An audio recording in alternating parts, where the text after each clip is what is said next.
ভাইরা মা বাবা দিরা আমার, ওই ব্যক্তিটার মরণের সময় ওই চিন্তা আদা হবে, বিবাহিত অবস্থায় মারা যাবে, ক্ষুধার্ত অবস্থায় মারা যাবে। আল্লাহ তাকে জিল্লতের মুহূর্ত দেবে, অসম্মানের মুহূর্ত দেবে। তবে সবাইকে নয়, আল্লাহ পাকের দরবারে কোন ব্যক্তির যদি, কোন বেনামাজির যদি কোন ছোটখাটো একটা ইবাদত কবুল হয়ে যায়, আল্লাহ তাকে এই আযাবগুলো নাও দিতে পারেন, সেটা আল্লাহর ব্যাপার। ও ভাইরা আমার, বাবাজিরা আমার, মরণের সময় চিন্তা হলো, মানুষ মারা যাবার পরে ওই মানুষটাকে কবরে শোয়ানো হয়। কবরে মানুষটাকে শোয়ানো হয়, কবরে শোয়ানোর পরে ফেরেশতা আসে, সমান জবাব করে। ও কিছুই বলতে পারে না, বলে কে বলো, বলে জানি না। নবীকে দেখানো হবে, বলে কে বলো, বলে চিনি না। তোমার রবকে বলে চিনি না, বলে কিছুই বলতে পারে না। বাইরে কবরের মধ্যে তিনটা আযাব হবে। নাম্বার 1 হলো কবরের মধ্যে আগুন জ্বলবে। কবরে আগুন জ্বলা কেউ দেখেছেন না? দেখেননি কেউ? অনেকেই দেখেছেন। এখন তো সোশ্যাল মিডিয়ায় অনেক কিছু দেখা যায়। জায়গার ঠিকানা দিয়ে দেখবেন, বলে দেয় যে অমুক জায়গায় একজন মানুষের কবরে আগুন জ্বলেছে। আপনাদের এলাকার একটা কথা বলে দিই, কি হলো? কি হচ্ছে মানে? কি বলছো? আস্তে কথা বলো। এমনি খদ্দার কম তো, এমনি খদ্দার কম আছে, যদি গল্প করে মন খারাপ হয়ে যায়। যা কষ্ট করে একটু গজল বলে কিছু কাস্টমার দেখেছি, আমার পরে চারজন কি করবে সে উনি জানে। কি হবে? আমার চারজনের গলা ধরে ভালো আছে, প্রচুর রাগই লোক আছে, প্রচুর রাগ। আমার পরে যিনি আসবেন খুব রাগ, দেখবেন আলোচনা শুনলে বুঝতে পারবে। বাবা, আমি তো যুবন ছেলে, গায়ে আমাদের হাত ধুলি কথা বলছি, উনি বাবা গায়ে হাত কোনো সিস্টেম নেই। হ্যাঁ, অনেক দূরে কষ্ট করে এসেছে, আমার ক্ষমা খাই না। আমার ভাইয়েরা, ওরে আপনাদের এলাকার ঘটনা বলি। ধলরা চিনেন? ধলরা, হ্যাঁ, তমলুকের এই পাশাপাশি ধলরা। ধলরাতে একজন মহিলার কবরে আগুন জ্বলে উঠেছিল। যার কবরে আগুন জ্বলেছিল সেই মহিলার মেয়ে, তার মেয়ে আমাকে ডাইরেক্ট বলেছে, রেজাকে শাশুড়ি, তার মেয়ে আমাকে বলেছে। তার কথা নিশ্চয় সত্য, কেন মায়ের ব্যাপারে কেউ মিথ্যা কথা বলবে? এই ধর্মরাতে কথা বলছে, কবরে আগুন জ্বলবে, 1 নাম্বার। নাম্বার 2, ওই কবরে 3টার মধ্যে 1 নাম্বার আগুন জ্বলবে, 2 নাম্বার সাপে দংশন করবে। ও ভাইরা মা বাবাজিরা, সাপে দংশন করবে। ভিটামিনের মধ্যে পাওয়া যায়, ওই সাপে যে সাপটা দংশন করবে, ওই সাপটা যদি কিয়ামতের, ওই সাপটা যদি দুনিয়ার জমিনে একটাবার ফু মারে, একটাবার ফু মেরে হাওয়া দেয়, একটাবার মুখের ফু দেয়, ওই জমিনে কিয়ামত পর্যন্ত খারাপ যাবে না। ওই সাপটা এত ভীষণ হবে, একবার দংশন করবে, 70 ঘাত মাটির পরে ওই মানুষটা চলে যাবে। আমার সব নিজের মুখে করে ওই মাইয়াকে তিনি উপরে আনবে, আবার দংশন করতে থাকবে। ভাইয়ের আমার, এই দংশনটা চলতেই থাকবে, আর ওই সাপটা বলতেই থাকবে, ও আল্লাহ পাকের বান্দা, তুমি ফজরের নামাজ আদায় করোনি, ফজরের নামাজ আদায় করোনি, তুমি জোহরের নামাজ আদায় করোনি, ফজরের নামাজ থেকে জোহর পর্যন্ত দংশন করাবো, জোহরের নামাজ থেকে আসরের নামাজ তুমি পড়োনি, জোহর থেকে আসর না পড়া পর্যন্ত ওই সময়টা দংশন করবো, আসর থেকে মাগরিব পর্যন্ত নামাজ পড়ানো, মাগরিব পর্যন্ত দংশন করবো, মাগরিব থেকে ঈশা পর্যন্ত নামাজ পড়ি, ওই সময়টাও দংশন করবো, ঈশা থেকে ফজর পর্যন্ত নাফরমানি ছিলে, ফজর পর্যন্ত পড়লে সারাদিন এইভাবে আমি তোমাকে দংশন করতে থাকবো কিয়ামত পর্যন্ত। যতদিন না কিয়ামত হচ্ছে ততদিন পর্যন্ত আযাব তোমাকে দিতেই থাকবো, কামড়াতে তোমাকে থাকবো, তোমাকে শাস্তি দিতেই থাকবো। তিন নম্বর আযাব হলো আমার আপনার নবী পাক জনাবে মুহাম্মদুর রাসূলুল্লাহ সাল্লাল্লাহু আলাইহি ওয়াসাল্লাম দেখিয়ে দিয়েছেন, ও বড় সাহাবারা, কবরের মাটিটা সংকীর্ণ হয়ে যাবে, কবরটা ছোট হয়ে যাবে। নবী আমার দুটো হাত দিয়ে এমন করে দেখিয়ে দিয়েছে, মানুষের পাঁজরের হাড়, একদিকের পাঁজরের হাড় এমন করে ঢুকে যাবে, কবরটা সংকীর্ণ হবে, কবরটা চিপে দেবে, এমন ভাবে চিপে দেবে, একদিকের পাঁজরের হাড় অন্যদিকে পাঁজরের ভিতরে ঢুকে যাবে। এই তিনটা আযাব যতদিন না কিয়ামত হচ্ছে, যতদিন না ইসরাফিল আলাইহিস সালাতু ওয়াস সালাম সুর ফুঁকছেন, ততদিন পর্যন্ত কবরে ধুলোবালি করে পাল্টে পাল্টে এই তিনটা আযাব চলতে থাকবে। দুনিয়া বেকার, মরণটাও বেকার, কবরটাও বেকার, বাকি রইল হাসর। কটা বাকি আছে? আর তিনটা, 14টা 3টা। পুরস্কার গুলো ভালো না কারা? এই যে বেনামাজিরা কথা বলেন, বেনামাজিরা ঘরে আছে, মাশাআল্লাহ, বেনামাজিরা ঘরে আছে। কেন অল্প বলা যাবে মারবে? এই অংশটা প্রচুর রাগি মানুষ, এই অংশটা নরম হতে হয়, চাকরি বেশি দিন টিকবেন। যারা বেনামাজি বাইরে বেশি আছে, ঘোরাঘুরি করছে। আজকে আপনারা বেনামাজি বসেছেন মানে আপনাদের উপরে, মাথার উপরে প্যান্ডেল আছে, রহমত নাজিল হচ্ছে। জোরে বলেন সুবহানাল্লাহ। রাসূল বলেছেন, যে জায়গায় রিয়াজুল জান্নাত, সে জায়গাতে আল্লাহ পাকের রহমতের ফেরেশতা ডানাগুলি বিছায়, তাদের ডানা থেকে রহমত বর্ষণ হতে থাকে। সুবহানাল্লাহ। জোরে হবে না সুবহানাল্লাহ। মন খারাপ, মন খারাপ, এই যে পিরাইজের কথাগুলো বলছি, মন খারাপ কথা। 14টা পিরাইজ নামাজ না পড়লে, 14টা পিরাইজ নামাজ পড়লে 5টা। কি হবে? নাম কোনটা নেবে? না বেশি নেবে না কম নেবে? বেশি নিতে আমরা অভ্যস্ত, বেশি টাইম হয়, বেশি নিয়ে না, তোর অসুবিধা কোথায়? আর তিনটা শুনে না, ও ভাইরা আমার, বাবাজিরা আমার, আর তিনটা আযাবের কথা বলি একটু শুনেন।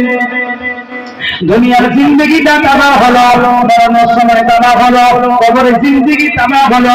এবার কবর থেকে মানুষ উঠে যাবে, ইসরাফিল আলাইহিস সালাতু ওয়াস সালাম সুর ফুঁকবেন, বাঁশি ফুঁকে দেবেন, সকল মানুষ কবর থেকে উঠে যাবে। আসরের ময়দানে তিনটা আযাব দেওয়া হবে। ভাইরা আমার, বাবাজিরা আমার, ওই বান্দাটার জন্য, ওই বান্দার উপরে আল্লাহ আপনার থাকবেন নারাজ। আল্লাহ পাক রাজি থাকবেন না আমাদের, নারাজ থাকবেন। ওই ব্যক্তিটার 2 নম্বর কিয়ামতের মাঠে আযাব হলো, ওই ব্যক্তিটার আমলে আমলনামা দেওয়া হবে। 3 নম্বর হলো, ওই ব্যক্তিটাকে ধাক্কা দিয়ে লজ্জিত অবস্থায় জাহান্নামে ধাক্কা দিয়ে ঢোকানো হবে। তাহলে দুনিয়া থেকে জাহান্নাম পর্যন্ত অসুবিধা হলো নাকি? কথা বলেন, রাগ করছেন মনে হচ্ছে। এই জাহান্নামে যাওয়ার অসুবিধা হলো? ও ভাইরা আমার, বাবাজিরা আমার, রাগের কথা নয়, রাগ করবেন না ভাইরা। আমি আপনাদের ছেলের মতো, আমি আপনাদের ভাইয়ের মতো দুদিকের কথা আলোচনা করলাম বাবা। ও ভাইরা আমার, বাবাজিরা আমার, নামাজ যদি আপনি ধরেন, দুনিয়া আখিরাত দুইটা কামিয়াব হবে। দুনিয়াটাও দায়িত্ব আল্লাহ নেবে, আল্লাহ শরণ জানিয়ে দিলেন। আর আপনি যদি নামাজ পড়েন, নামাজ আপনাকে ভালো মানুষ তৈরি করে দেবে। করবে না?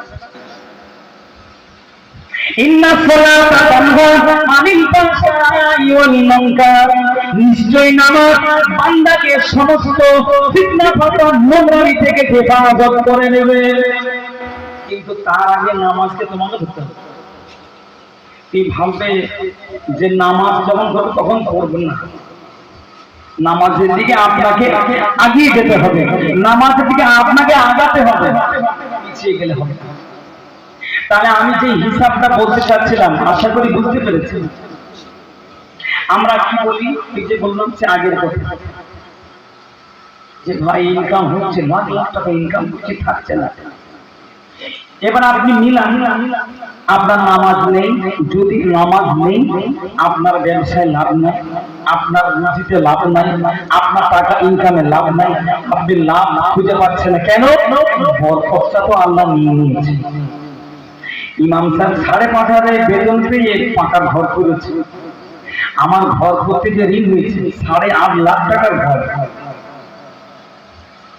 আমি বলছি কেন, আপনারা নিয়ে নেবেন নাকি? নিতে পারবেন না, বললেও অসুবিধা নেই। অনেকেই বলে না কিপটা কি করে, ব্যাংকে টাকা বলে টাকা দেন না, ইমাম সাহেব কালা বাকি বলে না আল্লাহর কসম নেই, জলসা চালু করে বাকি দে এবং কসম নেই। আল্লাহর কসম কোথায় কোথায় খাও, তোমার ওই টাকা জাহান্নামে যাবে। টাকা উনি কোথায় খাবে? মোদি দ্বারা বাতিল করবে, আবার বাতিল করবে। হ্যাঁ, আস্তার ডাক্তার 9 কোটি টাকা কালো টাকা, রুগীর গলা টিপে টাকা নেবেন, যা সব বেকার। হয়েছে না হয়? খবরদার, আল্লাহ ছাড় দেয়, ছেড়ে দেয় না। আল্লাহ ছাড় দেয়, ছেড়ে দেবে না। এতদিকে এত বুদ্ধি, এইদিকে বুদ্ধি নেই। আমার আব্বা জানেন, আমার ভাইয়ের খুব সাবধান। নামাজ আপনার জিন্দেগিতে নাই মানে আপনি বেকার, আপনি কাফের না মুমিন। পার্থক্য নামাজে, হাদিসের কথা, হাদিসের কথা। মুমিন আর কাফেরের মধ্যে পার্থক্য সালাতের মধ্যে। একবার জোরে বলেন, একবার চিনলে বলেন সুবহানাল্লাহ। আপনি মুমিন বলে চিনবেন কি করে? বলে যার মধ্যে নামাজ আছে ও মুমিন। আপনি কাফের বলে চিনবেন কি করে? বলে যার মধ্যে নামাজ। তা বলে বাবা আপনাদের কাফের বলছি। কাফের মানে আসলে খারাপ তথ্য, খারাপ মানে তা না। কাফের মানে তার ঈমান নেই। কিন্তু আমাদের কি কাউকে কাফের বলে না, মনে মনে লেগে না, বার করবেন না। আপনাদের কাফের বলতে আসেনি, কাফের মানে তার ঈমান নেই। আমার ভাইয়েরা, আমার বাবাজিরা, মসজিদটা ভর্তি করেন। আগামী বছর যেন ভাই ভাইরা আবার বলতে পারে যে না মসজিদটা একটু ভরেছে, নামাজ একটু বেড়েছে।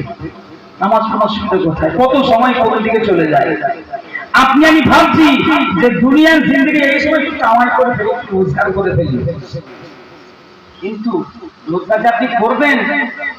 আপনি সকালবেলা এখন বাজে 3:20, 4টার সময় আমি বাঁচবো কিনা কোনো গ্যারান্টি আছে? এখন মানুষ দুটো কারণে বেশি মারা যাচ্ছে। হ্যাঁ, বলে ফেলেছি।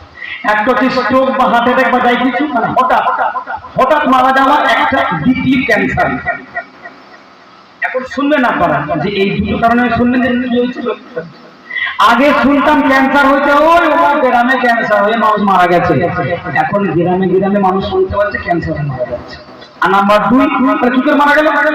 কালকে দেখা হলো, হ্যাঁ কি করে মারা গেল? হাত ব্লক হয়ে যাচ্ছে, কোনো কিছু করার নেই। মালাকুল মউত আসবে, আপনি কোথায় আমি কোথায় দেখবে না, দেখবে আপনি ধনী না গরিব দেখবে। ও ভাই আমার টাকার অহংকার করো না ভাই, টাকার গরম করো না। আপনি টাকার মালিক হতে পারেন, আপনি ধনী ব্যক্তি হতে পারেন, আপনি বড় লোক হতে পারেন, আপনি নামাজটা আদায় করেন। আপনি যদি নামাজের ইহতিমাম করেন, আল্লাহ বিরু হয়ে যান, খোদা বিরু হয়ে যান, ওই টাকার বরকত আল্লাহ দেবে, আর ওই টাকার হেফাজত আমার আল্লাহ করবে। না মালাকুল মউত যদি এসে যায়, ছাড় নেই।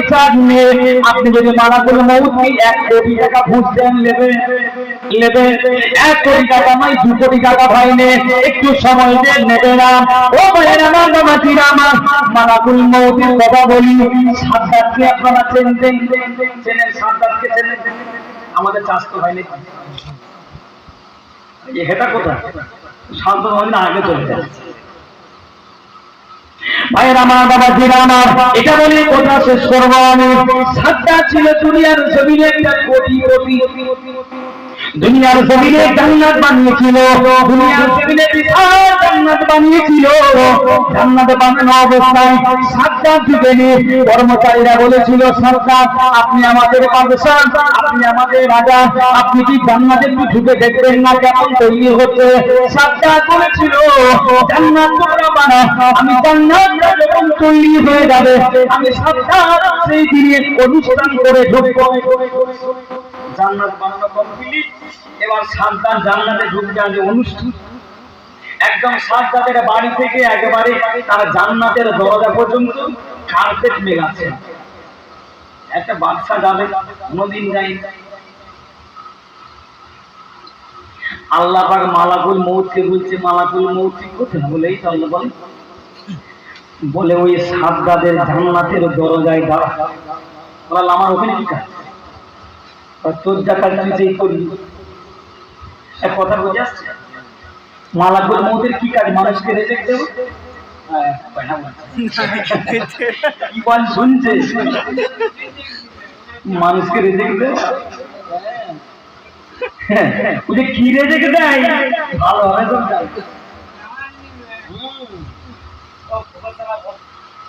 বলেন না, অসুবিধা হচ্ছে নাকি?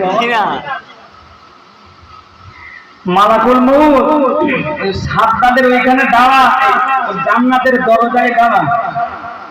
বলে আল্লাহ কর্মটাকে একটু মুখ খুলে বলেন না, বাঁচক দিয়ে বলেন, আমি তো জানি আমার কি কাজ, একটু বলেন না বাঁচক দিয়ে। বলে জানটা কবজ করবি, বাঁচক দিয়ে। মালাকুল মউত ফেরেশতা মনে হলো, বাস এটা কেমন বিচার? ওই সাজ্জাদ ওর মা প্রসব বেদনা পানিতে, বন্যার সময় পানিতে ওর জন্ম দিলেন। ওই সাজ্জাদকে আপনি বাঁচালেন, আবার ওই সাজ্জাদকে জান্নাত তৈরি করার আপনি সুযোগ দিলেন। একটু দেখতে দেন না, তারপরে কোনো কথা হবে না। মালাকুল মউত ফেরেশতা এসে দরজায় দাঁড়িয়ে, মনটা খারাপ। মন খারাপ ওই জন্য যে ছেলেটা একটু দেখতে পেতে জান্নাত। মালাকুল মউত সাজ্জাদ ডান পাটা তুলবে সিঁড়িতে, পাটা ফেলতে দিবেনি, বাঁ পাটা থাকবে আমার জমিনে। ও তুলার আশাটা ওর হোক, ও খালি পাটা তুললে ওর জান্নাতের সিঁড়িতে, পাটা নামানোর আগে ওকে শেষ করে ফেলবে। ভাইয়ের আমার বাবা দিন আমার মালাকুল মউত ফেরেশতা ওই জান্নাতের গেটের সামনে দাঁড়িয়ে রয়েছে, চুপটা করে দাঁড়িয়ে রয়েছে। সাজ্জাদ আসছে, খুব ফুর্তি, খুব আনন্দ, আজকে জান্নাত ঢুকবে। আনন্দ বের হয়। ও ভাইয়ের আমার বাবা দিন আমার, আল্লাহ পাকের মালাকুল মউত ফেরেশতা দাঁড়িয়ে